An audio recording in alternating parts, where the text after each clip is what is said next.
नमो नमः। नमस्कार साथियों, कौशिक ऑनलाइन क्लासेस चैनल पर आपका स्वागत है। आज हम चंडीगढ़ पीजीटी संस्कृत एग्ज़ाम जो हुआ है उसको सॉल्व करेंगे, क्योंकि अभी जो टीजीटी वैकेंसीज भी आ चुकी हैं तो उसमें भी आपको बेनिफिट मिलेगा। उसमें चंडीगढ़ टीजीटी हैं और डीएसएसबी टीजीटीज हैं। तो ये जो हमारा क्वेश्चन पेपर है ये अभी जो 2024 में हुआ है और ये चंडीगढ़ पीजीटी संस्कृत का एग्ज़ाम है। इसको आज हम सोल्व करेंगे। तो इसमें सबसे पहला जो प्रश्न है हमारा वो है, घोषवती वीणा का संबंध इस ग्रंथ से है। कि घोषवती वीणा जो है उसका संबंध किससे है? चारुदत्तम से, स्वपनवासवदत्तम से, मृच्छकटिकम से और उत्तरामश्रितम से। तो घोषवती वीणा का संबंध किससे है? स्वपनवासवदत्तम से। और यहाँ पर जैसे प्रश्न हिंदी मीडियम में ही दे रखा है कि घोषवती वीणा का संबंध इस ग्रंथ से है, और इस प्रश्न को कई बार घुमाकर भी पूछा गया है। जैसे हम अगर साथ में देखें इसको, तो ये उसमें कई बार ये पूछा गया है कि उद्ययन से वीणाया नाम किम, की उद्ययन की वीणा का नाम क्या था? तो वो था घोषवती वीणा। तो ये प्रश्न ऐसे पूछा जा सकता है। और जो स्वप्न वासुदत्तम है उसमें विदूषक का नाम क्या है? वसंतक। जो इसमें से प्रश्न पूछे जाते हैं। और वासवदत्ता जो है वो किस राज्य की राजकन्या थी? अवंतिकाया। तो ऐसे जो प्रश्न हम साथ साथ में देख सकते हैं, क्योंकि इसमें जैसे स्वपनवास दत्तम है तो स्वपन अंक कौन सा है? तो वो पंचम अंक जो है वो स्वपन अंक है। ये बेसिक बेसिक क्वेश्चन है जो साथ साथ हमें देख लेने चाहिए एक्स्ट्रा फैक्ट के साथ में। और इसकी जो कुछ सूक्तियाँ भी प्रमुख हैं, जैसे दुखम न्यासस्य रक्षणम इत्यादि जो है वो। और एक और है जैसे चक्रार पंक्तिरिव गच्छति भाग्य पंक्ति ही। ये मुख्य सूक्तियाँ हैं इसकी। और रचना किसकी है? स्वपनवास दत्तम। तो ये भास जी की रचना है। और इसमें कुल कितने अंक है? कुल 6 अंक है इसमें। तो ये बेसिक से छोटे से एक्स्ट्रा फैक्ट है जो हमें साथ साथ इनके देख लेने चाहिए, जो मैंने आपको अभी बताए हैं। इसमें जो स्वपन जो अंक है वो कौन सा है? पांचवा है। और एक इसमें एक और है कि जो लावाणक दाह की जो घटना है वो भी कई बार पूछी जाती है कि लावाणक ग्राम की घटना कहाँ वर्णित है? तो वो भी स्वपन वासवत्तम है, लावाणक दाह कथा। तो अगला प्रश्न है हमारा, जो पहला प्रश्न हमारा घोषवती वीणा संबंध किससे है? तो स्वपन वासवत्तम से। उसके रिलेटेड जो मेन मेन से जो फैक्ट है वो मैं आपको बता दिए मैंने आपको। तो अगला प्रश्न है, भाषा की उत्पत्ति विषयक रणन सिद्धांत दिया था। जो भाषा उत्पत्ति विषयक रणन सिद्धांत था वो किसने दिया था? रूसो, न्यावारे, सुल्समिस और प्लेटो। तो जो भाषा का उत्पत्ति विषयक सिद्धांत था वो किसने दिया था? प्लेटो ने दिया था यहाँ पर। तो हमारा डी ऑप्शन सही था। और प्लेटो के अगर हम प्रमुख रचनाएं अगर देखें तो उसमें 36 या 38 मानी जाती हैं प्रमुख रचनाएं इनकी, प्लेटो जी की 36 या 38। किंतु इनमें से जो प्रमाणिक हैं वो केवल 28 ही हैं। इनके जो सभी प्रमाणिक ग्रंथों का बर्नेट द्वारा, किसके द्वारा, कई बार प्रश्न पूछा जाता है, क्योंकि जैसे अभी एक प्रश्न उठा रहा है चंडीगढ़, तो टीजीटी के लिए हमें ऐसे प्रश्नों का पता होना जरूरी है कि बर्नेट के द्वारा संपादित जो यूनानी संस्करण है उसमें टोटल कितना है? वो 2662 पेज का, जो ऑक्सफोर्ड द्वारा प्रकाशित है। उसमें उन्होंने जो प्रमुख ग्रंथ दे रखे हैं वो कौन कौन से हैं एक बार मैं बता देता हूँ आपको। Apology, Crito, Euthyphro, Gorgias, Meno, Protagoras, Symposium, Phaedo, Republic, Sophist, Statesman और लोज। ये कुछ नाम आप गूगल करके देख सकते हैं, बाकी वहाँ पर आपको मिल जाएंगे। तो यहाँ पर हमारा जो है भाषा की उत्पत्ति विषय सिद्धांत जो है वो किसने दिया था? प्लेटो ने। पारिवारिक वर्गीकरण के प्रमुख भेद हैं 14, 16, 18 और 20। अब जो पारिवारिक वर्गीकरण के अनुसार जो प्रमुख भेद इसमें पूछे हैं 14, 16, 18 और 20। तो अगर विश्व की भाषाओं को उनके परिवारों में बांटने के प्रयास तो हुए हैं, किंतु जो उसमें मतैक्यता का अभाव देखा गया है। क्योंकि सन 1922 में जो संस्कृत विशेषज्ञ जर्मन विद्वान विल्हेम वोन हेबल्स ने जो था उसने 13 भाषा परिवार माने थे। ग्रे ने 26, आप इसको नोट कर सकते हैं कि हेबल्स ने 13 भाषा परिवार माने हैं, ग्रे ने 26 माने हैं, पार्टरिज ने 10 माने हैं, फ्रेड रिसमूलर ने 100 परिवार माने हैं, और डॉक्टर भोलाराम तिवारी ने 13, पार्टरिज ने 13, अमर बहादुर ने 12 और डॉक्टर देवेंद्र नाथ शर्मा ने 18 परिवार माने हैं। और वो 18 जो प्रमुख है वो कौन कौन से हैं? वैसे उसमें यूरेशिया खंड जैसे है उसके अंदर 10 भाषा परिवार हैं। उसके बाद अफ्रीका खंड है उसमें 3 है। प्रशांत महासागरीय खंड है वहाँ पर 4 हैं। और अमेरिका खंड जो है उसमें 1 है। तो कुल मिलाकर वहाँ पर 18 होते हैं वहाँ पर। तो यहाँ पर आंसर तो हमारा सी है, जैसे मैंने आपको बताया है कि इसमें किस किस के अनुसार कितने हैं, आप उसको दोबारा सुन सकते हैं वीडियो में। कि हेबोल जो हेबोलरन थे, थोड़ा उच्चारण हो सकता है, तो उनके 13 थे उनके अनुसार में। ग्रे के 26, पार्टरीज 10, फ्रेडरिस मूलर 100, भोलाराम तिवारी 13, पार्टरीज ने 13 और अमर बहादुर ने 12, डॉक्टर देवेंद्रनाथ शर्मा ने 18। और इनके अनुसार जो प्रमुख देखे गए हैं तो वो कुल 18 ही माने गए हैं। तो यहाँ पर 18 आंसर है। और उसमें मैंने आपको बताया है यूरेशिया, ठीक है, उसके बाद अफ्रीका, और उसके बाद है प्रशांत महासागरीय, और फिर है अमेरिका खंड। तो कुल इसमें पारिवारिक वर्गीकरण के अनुसार प्रमुख भेद कितने हैं? 18 भेद हैं। तो यहाँ पर सी आंसर जो है वो हमारा सही था। संस्कृत मुख्य भाषा है। भारोपीय परिवार, काकेसी परिवार, अफ्रीकी परिवार और चीनी परिवार। तो संस्कृत भाषा जो मुख्य है तो वो क्या है? भारोपीय, भारोपीय परिवार। तो इसका क्या है? भारत से यूरोप पर्यंत इसका प्रयुक्त हुआ है, इसके कारण इसका नाम जो भारोपीय हुआ है। इसमें जो प्राचीन भाषाएं क्या है? संस्कृत, पाली, प्राकृत, अपभ्रंश, प्राचीन फ्रांसीसी, जर्मन, हिंदी, मराठी, गुजराती, पंजाबी तथा बंगला। ठीक है, तो ये भाषाएं हैं। तो यहाँ पर संस्कृत का पूछा है हमसे, तो वो है भारोपीय, यानी कि हमारा जो है आंसर ए यहाँ पर सही है। अगला प्रश्न है हमारा, अफ्रीकी खंड से संबंधित परिवार है। इनमें अफ्रीकी खंड, जैसे हमने पहले क्वेश्चन में देखा था पारिवारिक वर्गीकरण में, तो यहाँ पर देखो अफ्रीकी खंड वही पूछा गया है। तो अफ्रीकी खंड से संबंधित परिवार है यहाँ पर द्राविड़ परिवार, पापुई परिवार, सामी हामी परिवार और ह्योतंत बुशमैनी परिवार। तो ये उसी का पार्ट है।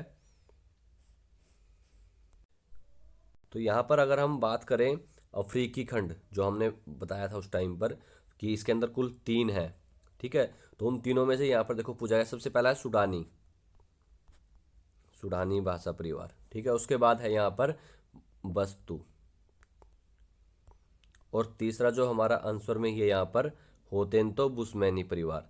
तो ये है अफ्रीकी खंड से संबंधित परिवार।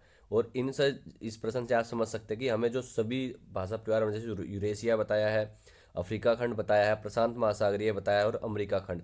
अमेरिका खंड में तो सिर्फ एक ही है अमेरिका खंड, लेकिन बाकी में अलग अलग हैं, तो वो हमें पता होने चाहिए। तो यहाँ पर अफ्रीका खंड से पूछा गया है, तो संबंधित कौन सा है? वो है होतेंतो बुशमैनी परिवार।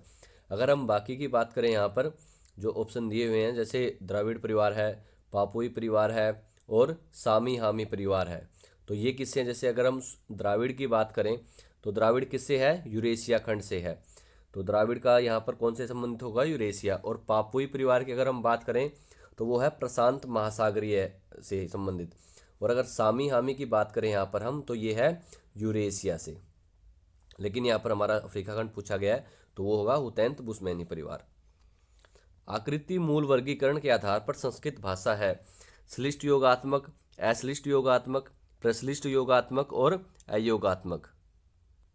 तो यहाँ पर अगर हम देखें तो आकृति मूल वर्गीकरण के आधार पर संस्कृत भाषा जो है वो क्या है? वो श्लिष्ट योगात्मक है। तो यहाँ पर ए ऑप्शन हमारा सही है। और अगर हम श्लिष्ट योगात्मक की बात करें, तो जो श्लिष्ट योगात्मक भाषाएं होती हैं उनमें क्या? वाक्यों में विभक्ति की प्रधानता होती है। जैसे मैं बताया कि संस्कृत में किसकी प्रधानता होती है? विभक्तियों की। प्रकृति से प्रत्यय की संयुक्तता घनिष्ठता के साथ होती है। और इसमें जो है, इस वर्ग की अगर हम मुख्य भाषाएं, इसमें भाषाएं कौन सी हैं? संस्कृत, ग्रीक, लैटिन और अरबी। तो यहाँ पर हमारा जो है आकृति मूल वर्गीकरण के आधार पर संस्कृत भाषा है, तो वो है श्लिष्ट योगात्मक भाषा है यहाँ पर, श्लिष्ट योगात्मक। और इसके साथ में और कौन सी भाषाएं हैं? ग्रीक, लैटिन और अरबी। और जो श्लिष्ट योगात्मक भाषा की अगर हम बात करें, तो इनको 2 भागों में बांटा गया है। कौन कौन से? बहिर्मुखी और दूसरा है अंतर्मुखी। इनको 2 भागों में बांटा। कौन कौन से? बहिर्मुखी और अंतर्मुखी। जो बहिर्मुखी होती है उसमें क्या होता है? विभक्ति प्रधान भाषाएं हैं, और ये क्या है? विभक्त प्रधान भाषाएं हैं। तो इस तरह से जो हमारा आकृति मूल वर्गीकरण के आधार पर संस्कृत भाषा क्या है? वो है श्लिष्ट योगात्मक। प्रश्न नंबर 7 है, सीमंतोन्नयन संस्कार किस गर्भमास में होता है? पहले, दूसरे, तीसरे और चौथे। जो सीमंतोन्नयन संस्कार है वो किस गर्भमास में होता है? तो वो होता है चौथे में। तो यहाँ पर हमारा जो है डी ऑप्शन सही है, चौथे मास में। तो जो 16 संस्कार बताए गए हैं, तो उनमें से ये जो है सीमंतोन्नयन, वो किस गर्भ मास में होता है? चौथे मास में। जैसे पहले सबसे पहले नंबर पर गर्भाधान संस्कार है, उसके बाद पुंसवन संस्कार है और उसके बाद सीमंतोनयन संस्कार होता है। तो यहाँ पर हमारा जो है डी ऑप्शन सही है। चौथे, महर्षि पतंजलि ने यजुर्वेद की शाखाएं बताई हैं। 5, 21, 100 और 1000। तो कुल कितनी शाखाएं बताई है महर्षि पतंजलि जी ने? तो उन्होंने 100 शाखाएं बताई हैं। तो यहाँ पर सी ऑप्शन जो है वो हमारा सही है, 100 शाखाएं। अगला प्रश्न है, ऋग्वेद के चतुर्थ मंडल इस ऋषि से संबंधित है। तो ऋग्वेद का जो चौथा मंडल है वो किस ऋषि से संबंधित है? अत्रि, पवमान, वशिष्ठ और वामदेव। तो वो किससे है? वामदेव से। मंडूक सूक्त संबंधित है। मंडूक सूक्त जो है वो किससे संबंधित है? ऋग्वेद से, यजुर्वेद से, सामवेद से और अथर्ववेद से। तो मंडूक सूक्त जो है वो ऋग्वेद से संबंधित है। तो यहाँ पर ए ऑप्शन हमारा सही है, ऋग्वेद से। रामायण मंजरी के लेखक कौन है? अनंताचार्य, क्षेमेंद्र, विश्वनाथ सिंह और भोज। जो रामायण मंजरी है उसके लेखक कौन है? तो वो है क्षेमेंद्र जी। तो यहाँ पर बी सही है, क्षेमेंद्र। महाभारत का सबसे बड़ा पर्व है। महाभारत का सबसे बड़ा पर्व कौन सा है? अनुशासन पर्व, भीष्म पर्व, शांति पर्व और विराट पर्व। तो सबसे बड़ा कौन सा है? शांति पर्व। और सबसे छोटा पर्व कौन सा है वो आप बताइए कमेंट सेक्शन के अंदर। साथियों कुछ एक्स्ट्रा फैक्ट्स जो है वो साथ साथ हम लेके चलेंगे, कुछ आप डिस्कस कीजिए तो ही उसका फ़ायदा है, क्योंकि टीजीटी एग्ज़ाम की साथी के लिए अभी डीएसएसबी के टीजीटी एग्ज़ाम भी होंगे और चंडीगढ़ के लिए भी। घटोत्कच की कथा महाभारत के किस पर्व से संबंधित है? तो घटोत्कच की कथा जो है वो भीष्म पर्व, द्रोण पर्व, कर्ण पर्व और शल्य पर्व। तो वो किससे संबंधित है? तो वो है द्रोण पर्व से। घटोत्कच की कथा महाभारत के किस पर्व से संबंधित है? द्रोण पर्व से। महाभारत का सबसे छोटा पर्व, देखो यही क्वेश्चन आ गया जो हमने पहले आपको पुट किया है। आश्रम वार्षिक पर्व, मौसल पर्व, महाप्रस्थानिक पर्व और स्वर्गारोहण पर्व। तो वो सबसे छोटा पर्व कौन सा है? वो है महाप्रस्थानिक पर्व। रामोपाख्यान महाभारत के किस पर्व में उल्लिखित है? जो रामोपाख्यान है वो महाभारत के किस पर्व में है? आदि पर्व, सभा पर्व, वन पर्व और विराट पर्व। तो वो किस में है? वन पर्व के अंदर। सारीपुत्र प्रकरण रूपक में अंकों की संख्या क्या कितनी है? 7, 8, 9 और 10। तो कितनी है? 9। तो यहाँ पर हमारे ये आंसर है। स्वगाद्य यथा वाच्य अर्थधिकृत व्यापूर्तिरंजनम संबंधित है औचित्य विचार चर्चा से, काव्य प्रकाश से, साहित्य दर्पण से और वक्रोक्ति काव्य जीवितम से। संयोगाध्यय अर्थवाच्यार्थ अर्थधिकृत व्यापूर्तिरंजनम किससे संबंधित है ये? तो ये है काव्य प्रकाश से। तो यहाँ पर बी ऑप्शन सही था, काव्य प्रकाश। सदाभिमानेक धना ही मानिनः उक्ति संबंधित है किरातार्जुनियम से, वेणी संहार से, उत्तरामचरितम से और शिशुपाल वधम से। तो ये किससे है? शिशुपाल वधम से। सेतुबंध महाकाव्य रचना है आदिप सिंह, परवरसेन, हरिश्चंद्र और माणिक्य चंद्र सूरी। तो सेतुबंध महाकाव्य जो है वो किससे की रचना है? वह प्रवरसेन। तो यहाँ पर बी ऑप्शन सही है। विक्रमांक देवचरितम में सर्ग हैं। विक्रमांक देवचरितम में कितने सर्ग हैं? 17, 18, 20 और 22। तो वहाँ पर कितने हैं? 18 सर्ग हैं विक्रमांक देवचरितम में। प्रायश्चित सूक्त संबंधित है ऋग्वेद से, यजुर्वेद से, सामवेद से और अथर्ववेद से। जो प्रायश्चित सूक्त है वो किससे संबंधित है? वो है अथर्ववेद से। तो यहाँ पर हमारा डी ऑप्शन जो है सही है, अथर्ववेद से। व्यवधारण कल्पना विषय है ब्राह्मण का, आरण्यक का, वेदों का और उपनिषद का। तो व्यवधारण कल्पना किसका है? ब्राह्मण का। तो यहाँ पर ये सही है। तवलकार उपनिषद संबंध में तलव का अर्थ क्या है? ऋत्विक, संगीतज्ञ, अनुवाक और प्रपाठक। तो क्या है वहाँ पर? संगीतज्ञ। तो यहाँ पर हमारा जो है बी ऑप्शन सही था, संगीतज्ञ। सांख्य दर्शन के सिद्धांत प्रतिपादित हैं बृहदारण्यकोपनिषद में, श्वेता श्वेत्रोपनिषद में, कठोपनिषद में और मैत्रायणी उपनिषद में। सांख्य दर्शन के जो सिद्धांत है वो किस में प्रतिपादित है? तो वो है श्वेता श्वेत्रोपनिषद में। तो यहाँ पर बी ऑप्शन सही है।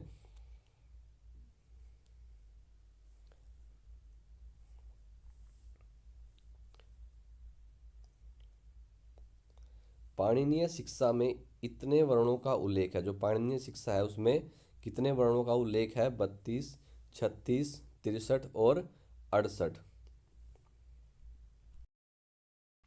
तो यहाँ पर हमारा कौन सा ऑप्शन सही होगा? तो वो होगा 63। तो यहाँ पर जो हमारा सी ऑप्शन है वो सही हो जाएगा 63। और देखो इसमें जो 63 और 64 दोनों ही आंसर होते हैं। अगर हम यहाँ पर स्वर वर्णों की बात करें पाणिनि के अनुसार, तो वो 21 या 22 है, इसलिए वो काउंटिंग जो है 63 या 64 में आती है।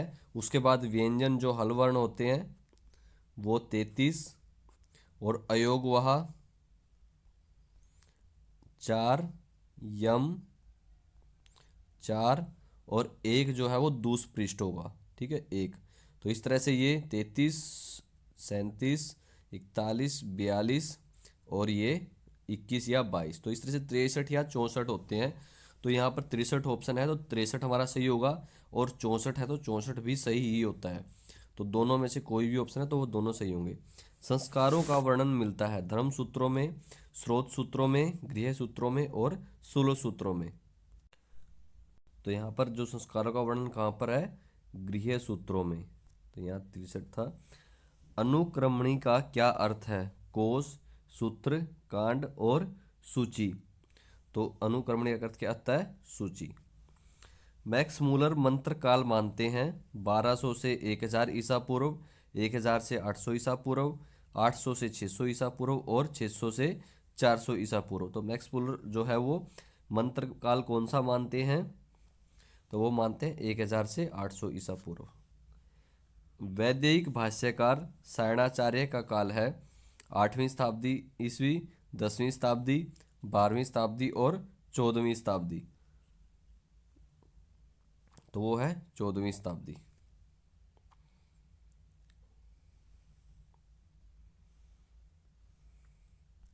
ये आंसर था यहाँ पर। India what can it teach us ग्रंथ के लेखक कौन है? विल्सन, मैक्स मूलर, मैकडोनल और Oldenburg. India what can it teach us, इस ग्रंथ के लेखक कौन है? तो वो है मैक्स मूलर। इसका उत्तरखंड प्रेतकल्प कहलाता है। किसका जो है उत्तरखंड प्रेतकल्प कहलाता है? स्कंद पुराण का, मत्स्य पुराण का, वराह पुराण का और गरुड़ पुराण का। तो यहाँ पर प्रेतकल्प से आप समझ गए होंगे तो क्या है? गरुड़ पुराण। तो यहाँ पर डी ऑप्शन जो सही था। साक्षात्कृत धर्माणो महर्षि है, उत्तर रामचरितम के अंक से है। किस अंक से है? प्रथम से, द्वितीय से, चतुर्थ से और सप्तम से। तो किससे है? सप्तम से। प्रोढ़ मनोरमा खंडन नामक जो व्याकरण का ग्रंथ है, लिखने उसको किसने लिखा है? गोवर्धनाचार्य, वाकपतिराज, पंडितराज जगन्नाथ और काशीनाथ मिश्र। तो किसने लिखा है? पंडितराज जगन्नाथ जी ने। कौन सा है? प्रोढ़ मनोरमा खंडन। साथियों ये जो इस तरह के हैं रचनाएं हैं वो आप अधिक याद रखें, क्योंकि अब कहीं ना कहीं डीएसएसबी में भी जो है अर्वाचीन ज़्यादा पूछा जा रहा है। उसके लिए भी हम स्पेशल एक वीडियो लेकर आएंगे जल्दी, जिसमें अर्वाचीन रचनाएं जो ज़्यादातर पूछी गई हैं। जैसे अभी जो बार लास्ट टाइम जो टीजीटी, पीजीटी या अभी जो पीजीटी एग्जाम हुआ उसमें मीरा लहरी इत्यादि से ज़्यादातर क्वेश्चन आए हैं। तो उसके बारे में हम एक डिटेल्ड वीडियो लेकर आएंगे जल्दी ही, जिससे कि जो साथी अब टीजीटी की तैयारी कर रहे हैं उनको वही प्रश्न उसमें से ना छूटे। द्रव इव हृदयस्य प्रस्रोत योग्य है। उक्ति है सीता की, वासंती की, चंद्रकेतु की और राम की। तो किसकी है ये? राम। शब्द सामर्थ्यम लिंगम पंक्ति है ध्वन्यालोक की, वेदांत सार की, अर्थ संग्रह की और साहित्य दर्पण की। तो किसकी है ये? अर्थ संग्रह की। रिक्त स्थान की पूर्ति करें ढ लोपे पूर्वस्या दीर्घो अण है। तो यहाँ पर अण है, ये है। अगर उत्तर पढ़ा तो एकदम से आंसर अपने आप ही मिल जाता है। ढ लोपे पूर्वस्या दीर्घो अण है। सुमिलित कीजिए धनपाल, राजशेखर सूरी, प्रभाचंद्र, वादीप सिंह, गद्य चिंतामणि, प्रबंध कोश, गद्य कथा कोश और तिलक मंजरी। तो यहाँ पर जैसे हम देखें एक एक करके, तो धनपाल, धनपाल का क्या है? तिलक मंजरी 1 से 4। तो इससे वैसे ऑप्शन मिल जाता है हमारा सी। बाकी भी देख लेते हैं एक बार।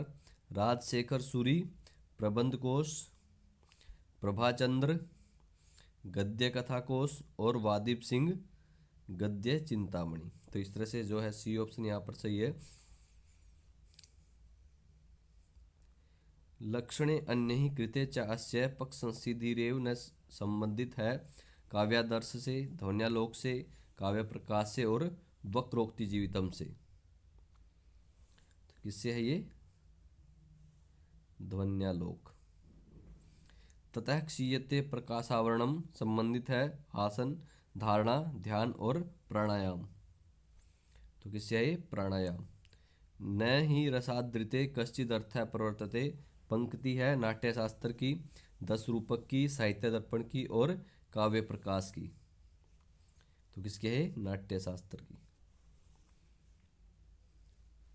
न ही रसादृते कश्चिद अर्थ प्रवर्तते।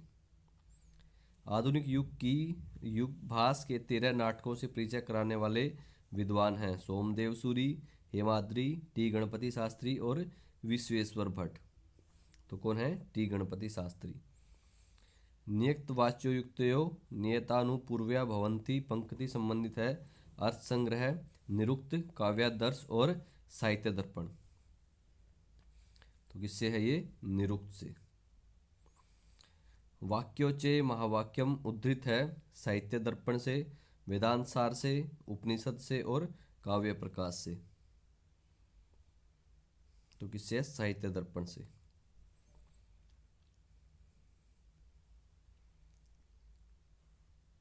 साहित्य दर्पण।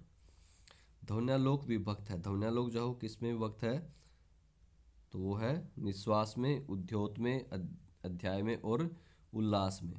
तो ध्वन्यालोक इसमें है उद्योत में। और कितने उद्योत में है ये आपके लिए है। एक क्वेश्चन मैं आपके लिए छोड़ रहा हूँ कि आप इसको बताएंगे कि ध्वन्यालोक जो कितने उद्योत में विभक्त है। साथियों, आपके जो प्रश्न कई बार हम जैसे आपके लिए कुछ छोटे छोटे क्वेश्चन छोड़ते भी हैं, तो पता नहीं आपको शायद उनको उत्तर देने में या तो छोटा लगता है या क्या समस्या है पता नहीं, लेकिन जो आंसर है आपको बहुत कम मिल पाते हैं। लेकिन वीडियोस इतनी चल रही हैं, इतना देख रहे हैं आप, इतना उसको स्टडी कर रहे हैं उससे, लेकिन आंसर करने में आपको शायद आंसर आता भी है क्योंकि इतने मुश्किल नहीं होते, लेकिन फिर भी कहीं ना कहीं आपको उसके आंसर लिख कर, जिससे कि आपका एक उसका पता लगे, एक्स्ट्रा फैक्ट कवर हो साथ में, तो आप उसका आंसर लिखने का प्रयास करें। और अगर वीडियो आपको अच्छी नहीं लगती है तो आप डिसलाइक करें, और अगर अच्छी लगती है तो लाइक करें। जो साथी नए हैं चैनल को सब्सक्राइब भी कर लें, जिससे कि अभी जो आगे टीजीटी के लिए तैयारी होगी उसमें आपको जो टाइमली जो भी वीडियोस आती रहेंगी, जो भी अपडेट्स होगी, वो भी आप यहाँ पर देख सकते हैं। और इसके लिए जल्दी हम टेलीग्राम चैनल पर भी जो डेली स्ट्रैटेजी के लिए, डीएसएसबी के लिए और चंडीगढ़ के लिए भी स्टार्ट करेंगे कि आप डेली आपको किस रूटीन में तैयारी करनी है। तो इसके लिए आप टेलीग्राम पर हमें ज्वाइन कर लें, लिंक आपको उसका डिस्क्रिप्शन में मिल जाएगा कि आपको डेली आप किस बुक, कौन सी बुक पढ़ें, कितना मटेरियल देखें, जिससे कि आपकी एक तैयारी अच्छी हो सके। तो उसके लिए आप हमें टेलीग्राम पर ज्वाइन कर सकते हैं। एतैव सविचारा निर्विचारा च सूक्ष्म विषया विख्याता व्याख्याता च संबंधित दर्शन है योग दर्शन, सांख्य दर्शन, मीमांसा दर्शन और वेदांत दर्शन। तो कौन सा है? योग दर्शन। ब्रह्म सूत्र में अधिकरणों की संख्या है 100, 162, 192 और 212। तो वो है 192।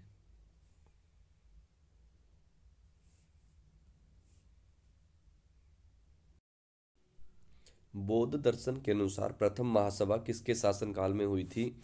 कालाशोक, अजातशत्रु, अशोक और कनिष्क। तो जो पहली जो महासभा थी वो किसके समय हुई थी? अजातशत्रु। तो यह संगति जो है कहाँ पर हुई थी? द्वारा राजगृह में। और इसमें लगभग 300 से 500 जो बताया जाता है जो है बौद्ध भिक्षुओं ने, भिक्षु थे, उन्होंने भाग लिया था। और इसके अंदर क्या क्या हुआ था मुख्य कि इसमें जो सुत्त पीटक है, इसका संकलन जो किसके द्वारा किया गया था? आनंद के द्वारा। और जो विनय पीटक है उसका उपाली। ये जो प्रथम महासभा के जो मुख्य कार्य अगर हम देखें तो इसमें क्या हुआ था? बौद्ध संगीति जो हुई थी तो उसमें कहाँ पर, किसके शासनकाल में हुई? अजातशत्रु के शासनकाल में। और इसकी अध्यक्षता अगर पूछी जाए किसने की थी, वो की थी महाकश्यप जी ने। और इसके जो इसमें जो मुख्य कार्य क्या हुआ, विनय पिटक का संकलन और सुत पिटक का, और सुत पिटक का आनंद जी ने और विनय पिटक का उपाली। अति आद्रो संकनीय उक्ति है मुद्रा राक्षस की, किरातार्जुनियम की, उत्तर रामचरितम की और अभिजान शाकुंतलम की। तो अति आद्रो संकनीय ये कहाँ की उक्ति है, मुद्रा राक्षस की। और मुद्रा राक्षस में भी अगर हम बात करें तो किस अंक में है अति आद्रो संकनीय, तो ये है छठे अंक के अंदर है। और मुद्रा राक्षस के लेखक कौन है, विशाखा दत्त जी हैं। ठीक है, उसके अगर नायक कौन है इसके, चाणक्य हैं। इसमें अंक कितने हैं, वो 7 हैं। और सबसे ज़्यादा पूछा जाने वाला प्रश्न क्या होता है कि किसमें रूपक में नायिका नहीं है, तो वो कौन सा है, मुद्रा राक्षस। इसका प्रधान रस क्या है, वीर रस है इसका प्रधान रस। और राक्षस जो है पात्र किस रूपक में है, तो वो मुद्रा राक्षस है, नाम से स्पष्ट हो जाता है। और ये एक नाटक है। तो ये इससे संबंधित प्रश्न हो गए। अगला प्रश्न है हमारा, रसई रुद्रई, अगर इसको लय में थोड़ा सा अगर समय लग जाता है, रसई रुद्रई छिन्ना यमन सब लाग है। तो यहाँ पर हमारा जो रिक्त स्थान होगा क्या होगा, इसका आंसर कौन सा होगा, तो शिखरिणी। रसई रुद्रई छिन्ना यमन सब लाग है, शिखरिणी। तो यहाँ पर डी ऑप्शन हमारा सही होगा। भाषा विज्ञान का अभिप्राय भाषा का विश्लेषण करके उसका दिग्दर्शन कराना है। यह परिभाषा जो है किसने दी है, डॉक्टर श्याम सुंदर दास, डॉक्टर बाबूराम सक्सेना, डॉक्टर भोलानाथ तिवारी और डॉक्टर देवेंद्र नाथ शर्मा। तो ये किसने है, डॉक्टर बाबूराम सक्सेना। तो यहाँ पर बी ऑप्शन हमारा सही है। कालिदास की किस रचना में मुख्यतः मंदाक्रांता छंद का प्रयोग किया गया है, अभिजान शाकुंतलम, मालविकाग्निमित्र, मेघदूतम और ऋतु संहारम। तो वो किसमें है, मेघदूत। तो यहाँ पर सी ऑप्शन हमारा सही होगा, मेघदूत। तो यहाँ पर हमारा आंसर हो जाएगा मेघदूत। और मेघदूत रचना किसकी है, दे रखा है यहाँ पर कालिदास जी की। और क्या है मेघदूत, एक खंड काव्य है ये। और इसके कथानक का मूल स्रोत क्या है, वो है कवि कल्पित। ठीक है। और कालिदास के जो अगर कई बार पूछा जाए कि किस गीतिकाव्य में विरह व्यथा इसमें किसकी वर्णित है, तो वो है यक्ष की। और ये एक गीति, अगर विधि विधा पूछी जाए तो गीति काव्य है और एक दूत काव्य है। अगला प्रश्न है हमारा, यान्ति एवं गृहिणी पदम युवतयो वामा कुल स्याद है, अभिज्ञान शाकुंतलम से संबंधित इस पंक्ति से संबंधित अलंकार है। इसमें कौन सा अलंकार है, यान्ति एवं गृहिणी पदम युवतयो वामा कुल स्याद है, अभिज्ञान शाकुंतलम से संबंधित इस पंक्ति में संबंधित अलंकार है। अर्थांतरन्यास, विभावना, विशेषोक्ति और प्रतीप। तो वो है अर्थांतरन्यास। तो यहाँ पर ए ऑप्शन सही है। साह्युवाच मैत्रेयी यत्नुमयं भगो सर्वा पृथ्वी वितेन पूर्णा स्यात् कथं तेनामृता स्यामिति नेति होवाच याज्वल्क्यो यथैव उपकरणवतां जीवितं तथैव ते जीवितं स्यादमृतस्य तु नासस्ति वित्नेति। उपयुक्त गद्यांश पढ़कर निम्न प्रश्नों के उत्तर दीजिए। कि इसको पढ़ना और इसमें 53 से 55 यानी 53, 54 और 55 तीन प्रश्न जो है इस गद्यांश से हैं, उसका देखना है हमें। अस्मिन गद्यांश से प्रश्नकर्ता वर्तते, इस गद्यांश में जो है प्रश्नकर्ता कौन है, तो वो है गार्गी, मैत्रेयी, याज्वल्क्य और कात्यायनी। वो है मैत्रेयी।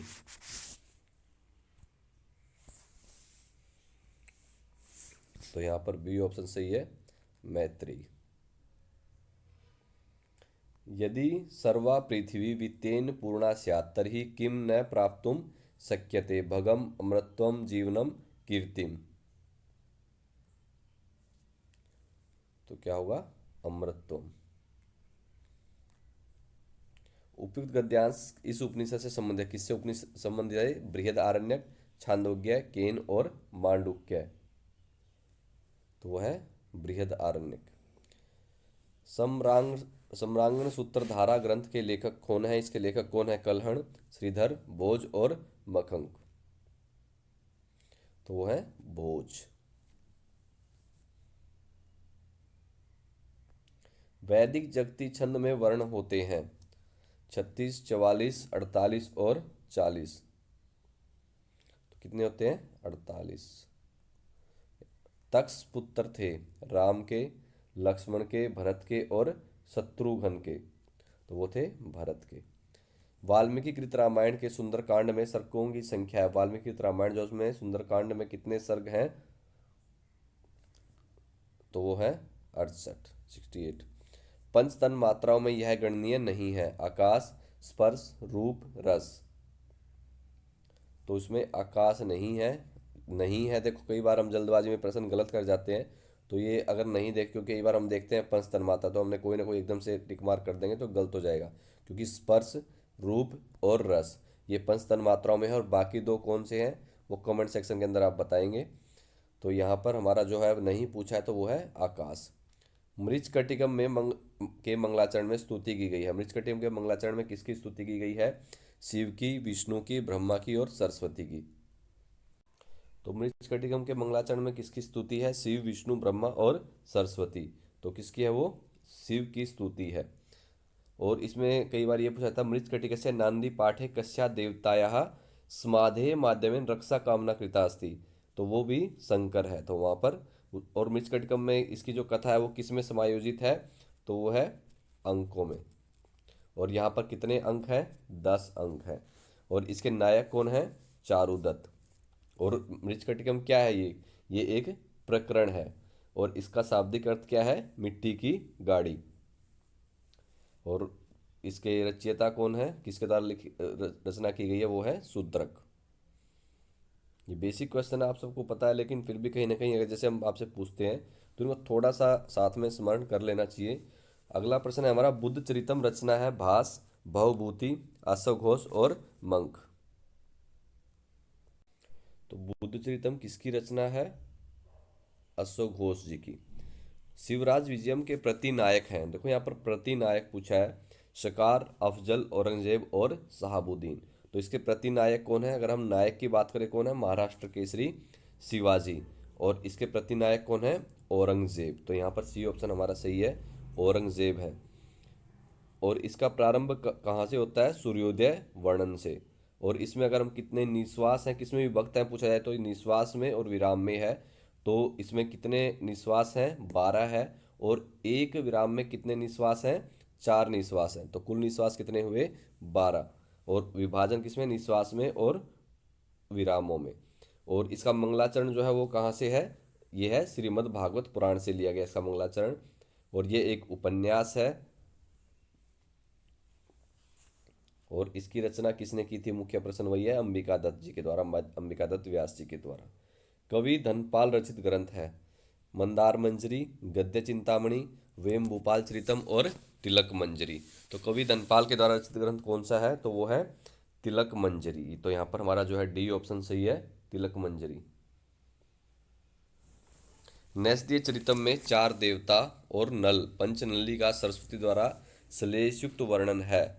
कौन से सर्ग में है? 10वें सर्ग में, 11वें, 12वें और 13वें।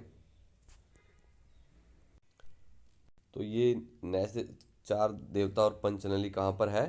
13वें सर्ग में है। तो यहाँ पर हमारा जो है डी ऑप्शन सही होगा। और कई बार ये पूछा था किस काव्य में एक पात्र के 5 रूप हैं? वो कौन सा है? नैषधीय चरित है। और हंस विलाप का वर्णन कहाँ पर है? नैषध चरित में है। और एक जो इसका कथन में किसमें है? मद एक एक जननी जरातुरा, ये किसका कथन है? कैसे यम उक्ति ही, वो है हंसस्य। और इसको क्या कहा गया है? नैषध चरित को विद्वद औषधम। और निषद देश का जो संबंधित इसमें पात्र कौन है? वो है राजा नल। और किस पर आधारित है ये कथा? महाभारत पर। और किस श्रेणी की रचना है वो भी अगर हम बात करें तो महाकाव्य है ये। और नायक है नल। और विभक्त किस में है? ये सर्ग में है। और कितने सर्ग हैं? 22। और मुख्य इसमें रस क्या है? वो है श्रृंगार रस। तो एक पुस्तक ऐसे अगर हम उसको देख के चलें साथ साथ टॉपिक, तो कहीं ना कहीं कंप्लीट कवर हो जाती है। अगला प्रश्न है हमारा, हर्षचरितम में उच्छ्वास हैं 8, 10, 15 और 12। तो हर्षचरितम में कितने उच्छ्वास हैं? वो है 8। और हर्षचरितम जो है वो किसकी रचना है? इसके रचनाकार कौन है? बाण भट्ट जी इसके रचनाकार हैं। और ये क्या है? हर्षचरितम एक आख्यायिका है। तो हर्षचरितम क्या ये और कैसा काव्य है? गद्य है ये एक। और इस किसमें विभक्त है, उच्छ्वासों में, और कुल 8 उच्छ्वास हैं। और इसके पात्र जो है वो है राज्यश्री वगैरह जो है प्रभ। ठीक है, तो ये होगा हमारा प्रश्न जो है मेन 8। कादम्बरी कथा का उपजीव्य है रामायण, महाभारत, बृहत कथा और पद्म पुराण। तो कादम्बरी कथा का उपजीव्य क्या है, तो वो है बृहत कथा। तो यहाँ पर सी ऑप्शन हमारा सही है। और इसके लेखक कौन है, वो है बाण भट्ट जी। और कादम्बरी क्या है, वो एक कथा है। और इसमें शुकनाथ ने किसको उपदेश दिया है, चंद्रापीड़ को। और ये क्या है, कल्पना प्रसूत है। और इसमें कितने जन्मों की कथा वर्णन है, वो है 3 जन्मों की। और एक पूछा जाता है कि इसमें जो पार्श्व नायिका कौन है, तो वो है महाश्वेता। अगला प्रश्न है हमारा, ऋतु संहार ग्रंथ की विधा है गीति काव्य, खंड काव्य, महाकाव्य और नाटक। तो ऋतु संहार ग्रंथ की विधा क्या है, गीति, खंड, महाकाव्य और नाटक। तो क्या है, गीति काव्य है। और इसके अंदर कितनी ऋतुओं का वर्णन है, तो वो है 6 ऋतुओं का वर्णन। और ये एक गीति काव्य है। जानकी हरण रचना है कालिदास, कुमारदास, अंबिका दत्त दास और धनपति। जानकी हरण जो है वो किसकी रचना है, तो वो है कुमारदास जी की। तो यहाँ पर हमारा बी ऑप्शन से हो जाएगा कुमारदास। तो जानकी हरण जो है वो श्रीलंका के कवि कुमारदास जी की रचना है। और इसमें कुल 20 सर्ग हैं। और जैसे जानकी हरण से पता हमें नाम समझ किस पे है, रामायण से संबंधित। प्रबोध चंद्रोदय है महाकाव्य, प्रतीक नाटक, प्रकरण ग्रंथ और प्रतीक नाटिका। तो प्रश्न थोड़े से एकदम से, और प्रतीक नाटक और प्रतीक नाटिका दिया हुआ है। तो यहाँ पर हमारा आंसर होगा प्रतीक नाटक है। प्रबोध चंद्रोदय क्या है, एक प्रतीक नाटक है। कृतार्जुनियम में प्रत्यय है फ, ढ, ख और छ। तो कृतार्जुनियम में कौन सा प्रत्यय है, तो वो है छ प्रत्यय। एतत्त्रयम् जगति पुण्येन लभन्ते, यह श्लोक निबद्ध है वसंत तिलका छंद में, उपजाति छंद में, इंद्रवज्रा छंद में और उपेंद्र वज्रा छंद में। तो किसमें है ये, वसंत तिलका छंद में। उत्तरामचरितम के तृतीय अंक का संबंध है श्रृंगवेरपुर से, पंचवटी से, अयोध्या से और दंडकारण्य से। तो वो किससे है, पंचवटी से। महियांश प्रकृत्या मितभाषिण है, यह सुक्ति संबंधित है उत्तरामचरितम से, अभिजान शाकुंतलम से, कृतार्जुनियम से और शिशुपाल वधम से। तो ये किससे है, शिशुपाल वध से। वंशस्थ इनका प्रिय छंद है भास, भारवी, माघ और भवभूति। तो किसका है, भारवी का। रघुवंशम के इस सर्ग में वसंत का वर्णन प्राप्त होता है सप्तम सर्ग में, अष्टम में, नवम में और दसम सर्ग में। तो किसमें है, नौवें सर्ग में। आपन्नाति प्रसन्नमन फलाह संपदो ह्युत्मानानाम सुक्ति संबंधित है उत्तरामचरितम से, अभिजान शाकुंतलम से, ज्ञातार्जुनम से और मेघदूतम से। तो किससे संबंधित है ये, मेघदूतम से। नाटक में जो बात सुनाने योग्य न हो उसे क्या कहते हैं, नेपथ्य, स्वगत, नांदी और जनांतिक। तो क्या होता है, स्वगत। वत्सराज उद्यान पर आधारित रचना है कर्पूर मंजरी, प्रबोध चंद्रोदय, मुद्रा राक्षस और स्वपन वासुदत्तम। ये हमने पहले एक्स्ट्रा फैक्ट में कवर कर लिया है। तो क्या है ये, स्वपन वासुदत्तम। कौटिल्य अर्थशास्त्र में अधिकरणों की संख्या है, कौटिल्य के अर्थशास्त्र में अधिकरण की संख्या क्या है, तो वो है 15। दधि शब्द षष्ठी विभक्ति एकवचन का रूप क्या होगा, देखो इनके एक्स्ट्रा फैक्ट की जरूरत नहीं है। तो दधीनी, ददना, ददन और ददनो। तो क्या होगा, ददन है। सर्व शब्द का पुल्लिंग में सप्तमी विभक्ति एकवचन का रूप होगा सर्वे, सर्वस्याम, सर्वाम और सर्वस्मिन। तो क्या होगा, सर्वस्मिन। हन धातु के लट लकार का प्रथम पुरुष बहुवचन क्या होगा, हंती, घनंती, हंसी और हनमी। तो क्या होगा, घनंती। भू धातु लिंग लकार मध्यम पुरुष द्विवचन का रूप है अभविष्यतम, अभूतम, अभवतम और भविष्यत है। तो होगा अभविष्यतम। स्वस्ति में संधि इस सूत्र से हुई है अकह सवर्णे दीर्घ है, अतरोरुपलाद अप्लुते विसर्जनस्य है और खरवसान्योर वसजनीय है। तो किससे हुई है? विसर्जनीय से। वाग ऊहा, वाग ऊहा, वाग ऊहा में वाग के क्या को गय करने वाला सूत्र कौन सा है? झलाम जसो अंते, चौकू, सीतुक और छेचय। तो कौन सा है? झलाम जसो अंते। बालक ईमऊ, तो यहाँ पर क्या बनेगा? बालक विमऊ, बाल का विमऊ, बाल का वुमऊ और बाल का विमऊ। तो क्या होगा यहाँ पर? बालक, बाल का विमऊ। यह अध्ययन के लिए विदेश जाता है, इसका अनुवाद क्या होगा? स अध्ययनात् विदेशे गच्छति, स अध्ययनेन विदेशे गच्छति, स अध्ययनम विदेशे गच्छति और स अध्ययने विदेशे गच्छति। तो यहाँ पर कौन सा होगा? स अध्ययनेन विदेशे गच्छति। देवदत्त रामौ वेदम पठतः का कर्म वाच्य होगा।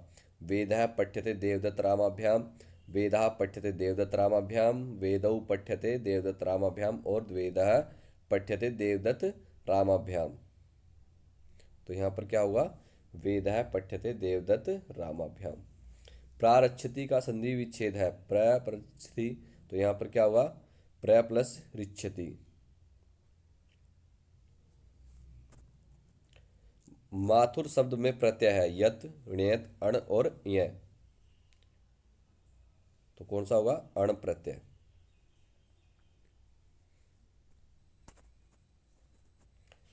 कुमारी शब्द में प्रत्यय है गीप, गीस, गीन और इनमें से कोई नहीं। तो उसमें क्या है? गीप प्रत्यय है। समानकर्ता वाली छार्थक धातु उपपद में होने पर प्रत्यय होता है कत्वा, तुमुन, तवत और अनियर। तो वो होता है तुमुन। स्त्री व सानस प्रत्ययों की सम्मिलित संज्ञा है पद, शत, निष्ठा और घ। तो वो है सत्संज्ञा। षड वर्ग में समास है सप्तमी तत्पुरुष, द्वितीय तत्पुरुष, षष्ठी तत्पुरुष और पंचमी तत्पुरुष। तो कौन सा है? षष्ठी तत्पुरुष। निम्न में शुद्ध वाक्य है श्रांताः जना शीघ्रम शयन्ति, श्रांताः जना शीघ्रम शयन्ते, श्रांताः जना शीघ्रम सेरते और श्रांताः जना शीघ्रम स्वपीति। तो क्या होगा? श्रांताः जना शीघ्रम सेरते। चर्मणि द्विपीनम हंति, इस उदाहरण में निम्न वार्तिक के द्वारा सप्तमी विभक्ति होती है।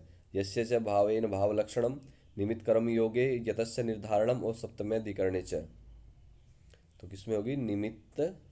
निमित्तात् कर्म योगे। तिंग समानाधिकरणे में विभक्ति पूर्ति कीजिए, प्रथमा, द्वितीया, तृतीया और सप्तमी। तो तिंग समानाधिकरणे प्रथमा होती है। स सुधा क्षीरनिधिं मथनाति में कर्म कारक करने वाला सूत्र है कर्मणि द्वितीया, कर्तुरीप्सितम कर्म तथा युक्तम चानिप्सितम और एकथितम च। तो वो है एकथितम च। निर्जनम में समास है बहुव्रीहि, अविभाव, तत्पुरुष और कर्मधारय। तो कौन सा समास है? अविभाव। तो साथियों ये हमारे जो है चंडीगढ़ पीजीटी संस्कृत का पेपर था। और सबसे पहले देखो जी, हम कोई भी एग्ज़ाम हो, किसी स्टेट का एग्ज़ाम हो, वही होता है कि जो साथी पीडीएफ अवेलेबल करवाए। तो ये जो है पीडीएफ श्रवण शास्त्री जी के द्वारा उपलब्ध करवाई गई थी हमें, तो जिसका वीडियो हम आपको अवेलेबल करवा पाए। तो सबसे धन्यवाद बनता है उन साथियों का जो कोई भी एग्ज़ाम, अगर आपका स्टेट एग्ज़ाम है उसके अगर आप पीडीएफ आप हमें अवेलेबल करवाते हैं, जिसको आप टेलीग्राम पर हमारे साथ शेयर कर सकते हैं। हमने कई बार आपसे मेल भी डिस्कस किया है, इंस्टा का लिंक भी आपके पास अवेलेबल है, व्हाट्सएप ग्रुप्स के आपके पास हैं। तो कई बार साथी अगर आप खुद भी अपने लेवल पर अगर किसी भी स्टेट एग्ज़ाम का सॉल्यूशन चाहते हैं, उसका वीडियो चाहते हैं, तो आप पीडीएफ हमारे साथ शेयर कर सकते हैं। जैसे ये चंडीगढ़ पीजीटी के लिए श्रवण शास्त्री जी के द्वारा शेयर की गई है। तो स्पेशली धन्यवाद उन सभी साथियों का। और अभी जो टीजीटी के लिए चंडीगढ़ की तैयारी शुरू होगी और डीएसएसबी के लिए, तो आप सभी साथी जो है चैनल से जुड़े रहें। और जल्दी ही हम टीएसएसबी टीजीटी के लिए भी और चंडीगढ़ के लिए भी एक वीडियो लेकर आएंगे कि कैसे हम उसकी तैयारी स्टार्ट करें। और डेली स्ट्रैटेजी के लिए हम टेलीग्राम पर प्लान कर रहे हैं, जिससे कि आपको अगर वीडियो ना हो, क्योंकि हमारा मकसद यहाँ पर कोई कोर्स बेचना नहीं है, कोई यहाँ पर अर्निंग नहीं है, सिर्फ आपका कहीं ना कहीं चयन हो, हमारे लिए वही सब कुछ है।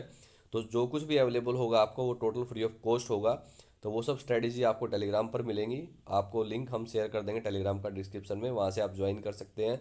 उसके अलावा आप व्हाट्सएप चैनल पर हमें फॉलो कर सकते हैं, इंस्टा पर आप हमें हमसे जुड़ सकते हैं, जिससे आपको कोई भी अपडेट हो टाइमली मिलती रहे। क्योंकि अभी जो दोनों ही भर्तियां पैरेलल चलेंगी साथ साथ में, दोनों की तैयारी, तो उसको साथ लेकर चलें। तो धन्यवाद साथियों, ये हमारा चंडीगढ़ पीजीटी संस्कृत का पेपर था 2024। तो जो साथी नए हैं चैनल को सब्सक्राइब कर लें। धन्यवाद साथियों। और वीडियो अच्छी लगी है तो लाइक करें, नहीं तो डिसलाइक कर दें।